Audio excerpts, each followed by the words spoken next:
Salut, dans une précédente vidéo, on a parlé des magiciens les plus connus au monde. Aujourd'hui, on va faire la partie 2. Dans cette partie, on va pas parler des lapins qui sortent des chapeaux ou des baguettes magiques en plastique. Je te présente 4 magiciens plus modernes et qui ont leur propre style. Cyril Takayama, magicien américano-japonais qui est spécialisé en street magic et en magie à la télévision. Ce monsieur, c'est de la magie en haute définition. Tu marches dans la rue, il te sort ton hamburger directement choisi sur le menu ou alors tu choisis une carte et il la retrouve directement dans sa bouche.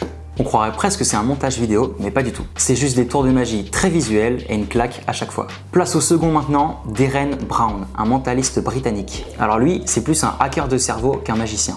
Il peut te faire croire que tu deviens invisible, prédire tes choix et influencer tes pensées. Il manipule un petit peu tes décisions, mais tu le remercieras après. C'est flippant, c'est fascinant, et le pire, c'est qu'il explique lui-même comment il t'a eu. C'est un petit peu le mentalisme à la façon Sherlock Holmes. Notre troisième magicien, Shin Lim, le poète du close-up, la magie de proximité. Ce magicien canado-américain est l'incarnation même de l'élégance. Presque pas un mot, juste lui, des cartes et une musique qui t'emballe. Chacun de ses gestes est millimétré, chaque tour est une chorégraphie. C'est beau, c'est même hypnotique, c'est une magie qui ressemble à de la poésie. Il a gagné America's Got Talent et il est même champion de magie dans sa catégorie et franchement, ça se comprend.